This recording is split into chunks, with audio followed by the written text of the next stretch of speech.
The first thing is depression. 23 year old problem ये होता है कि एक मोमेंट पे आदमी सोचने लगता है कि करियर पे ध्यान दूँ।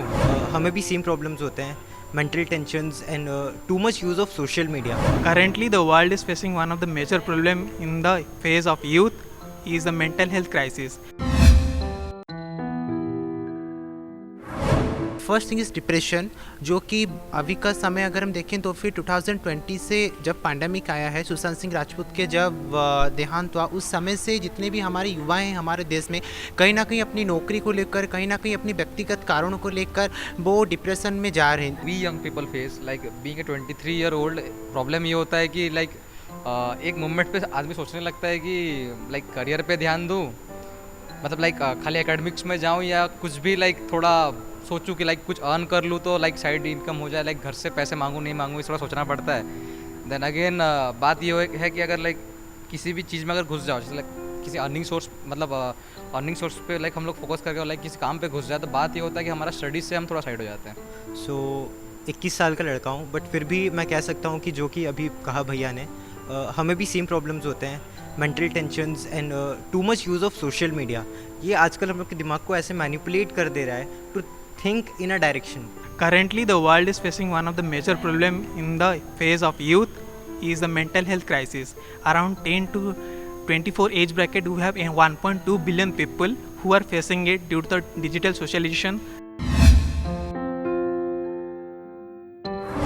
कि सस्टेनेबल डेवलपमेंट जो है बच्चों के माइंड में इनकलकेट कराना चाहिए, उनको सिखाना चाहिए कि कैसे क्या करा जा सकता है to save the environment, to make it a better place. Global warming एक राइजिंग इशू है, so as a young students या फिर एज ए यंग पीपल हमको थोड़ा सस्टेनेबल डेवलपमेंट पे फोकस करना चाहिए। It is the time already. हम जो हमेशा बोलते रहते हैं कि ग्लोबल वार्मिंग ठीक है, वक्त है, बट अभी वक्त और है नहीं। I think in this era when we are living in 21 century, मुझे लगता है कहीं ना कहीं बच्चों को या फिर युवाओं को इंटीग्रिटी के साथ साथ डिसिप्लिन भी होना चाहिए। जो भी वो कर रहे हैं उसको अगर हम अच्छे से डिसिप्लिन और ईमानदारी के साथ काम करेंगे तो हम सक्सीड होंगे हमारे काम पे। One of the most collective aim we should have is the brotherness, having empathy and sympathy to our brothers. We are facing a crisis that is environmentally, climately and societal. So by collectiveness of brotherhood, we can have it through fraternity.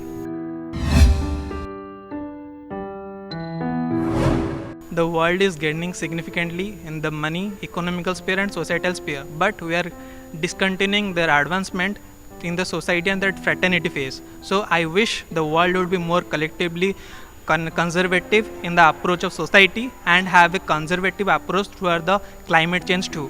For me way of culture, काम करने का तरीका, way of behaviour and our thinking process. कि अभी AI का ज़माना है, AI is taking over very rapidly, और वही मेटावर्स जैसे चीज़ों का बातें हो रहा है। हम लोग नॉर्मली टेक्नोलॉजी के चलते normal social media, Instagram, Facebook, WhatsApp, whatever, तो इसके होते ही हम लोग ऑलरेडी डिस्कनेक्टेड हैं काफ़ी एक दूसरे से। एंड इफ़ एआई और मेटावर्स इज़ मतलब द फ्यूचर, तो हम लोग को और कॉन्शियस होना पड़ेगा कि कैसे हम लोग के बीच थोड़ा सा जो टच आज के डेट में बचा है वो पूरा ख़त्म ना हो जाए। मैं अगर कहूँ कि हम अपने आने वाले जनरेशन्स के लिए क्या कर सकते हैं, तो one of the major step could be कि हम उनके अंदर से वो एक वैल्यू होता है हेट्रेड निकाल दें कि हेट्रेड जैसा चीज़ क्या होता है, हम किसी को क्यों हेट करें, और इसी हेट्रेड के वजह से काफ़ी क्राइम्स होते हैं। तो हमें उन्हें फील कराना है that there is nothing a word called crime और nothing a word called hate, क्योंकि जितना भी हेटेड बढ़ता है आजकल कम्युनिटीज़ में, वो हमें दिखता है आज के आने वाली जनरेशन्स में। फिर हम अपने बड़ों से ये सीखते हैं कि टेक्नोलॉजी के चक्कर में अपने आसपास के लोगों को नहीं भूलना चाहिए कभी भी। जो हमारे जनरेशन में थोड़ा हल्का बहुत आ गया कि हम टेक्नोलॉजी के ऊपर बहुत ज़्यादा डिपेंडेंट हो जा रहे हैं। जब एक टाइम था कि हाँ भाई चलो 4 बज गया, 4:30 बज गया, दोस्तों को मिल के आता हूँ, बट अभी क्या है भाई फ़ोन पे ही या फिर वीडियो कॉल पे, ठीक है चल आज निकलने का मन नहीं खत्म। बट एक टाइम था 4:30-5 बज गया मतलब हमको बाहर निकलना है। तो एक चीज़ है कि हमको अपने रूट्स को कभी छोड़ना नहीं चाहिए। रूट्स से हमेशा कनेक्टेड रहना चाहिए, चाहे वो एनी केसेस हो, चाहे हम टेक्नोलॉजी के साथ या जिसके साथ जितने भी आगे बढ़ जाए, रूट्स के साथ हमको हमेशा कनेक्टेड रहना चाहिए।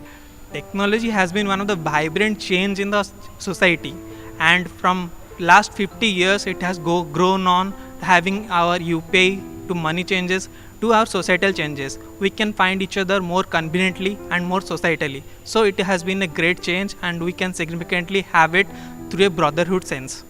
देखिए अभी के समय में अगर हम कंपैरिजन कर सकते हैं, अभी किसके पास इतना भी समय नहीं कि वो जाकर किस दूसरे और के साथ इंटरेक्शन फेस टू फेस करे। तो फिर जब से टेक्नोलॉजी आई है तो हम ये कर सकते हैं कि मोबाइल में WhatsApp, Instagram, Facebook, Twitter, Snapchat से लेकर हम लैपटॉप में सब काम अच्छे से कर लेते हैं। वीडियो कॉल के ज़माने में हमें कभी किसके साथ जाकर कहीं जगह पर हैंगआउट्स भी नहीं करते हैं। तो युवाओं का चिंतन करने के तरीके से लेकर उनका रहना और उनका कहना, उनका सब कुछ वे ऑफ लाइफ अभी वे ऑफ इंटरनेट के अनुसार ही हो गया है।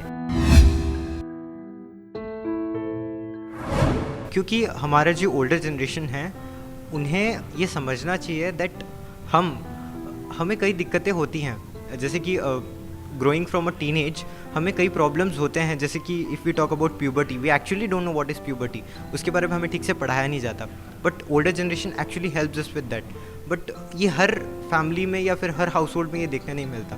तो education of adult people in a proper way कि वो कैसे हमें एजुकेट कर सकें। एक फादर का ड्यूटी होता है अपने सन को एजुकेट करना about the actual values a man should possess in a society for a healthy and a good environment. तो फिर ये सब चीज़ें ओल्डर जनरेशन को हमें सिखानी चाहिए। As the world has globalized, the distance have become very short, but the most significant changes that the parents face is emptiness syndrome. The problem having is cinematic changes in life when their children move out of the home for their education and significant responsibility. So in a way, parents have gone around to face that syndrome, and we can tap that thing by having more courageous discussion with the parents and better love relation with our loved ones. Share of experience, जैसे कि older people उन लोगों का जो experience जो भी है उन्हीं के पास, उसको नई पीढ़ी को शेयर करना चाहिए, क्योंकि एक्सपीरियंस हमको बहुत कुछ करने का सिखाता है। जैसे बोलते हैं कि एक्सपीरियंस एक आदमी को अच्छे आदमी बना सकता है, क्योंकि जब हम स्टेज 1 में होते हैं हमको स्टेज 10 को जाने के लिए बहुत समय लगता है। हम कभी क्लास 1 से 12th हम 1 साल में नहीं आए हैं, हमको 12 साल लगा आने के लिए। तो फिर ओल्डर जनरेशन का जो वे ऑफ कल्चर है उन्हें को कहीं ना कहीं युवाओं को भी वो उनका अभिज्ञता के बारे में बताना चाहिए, जैसे कि युवाएँ आगे जा सकते हैं।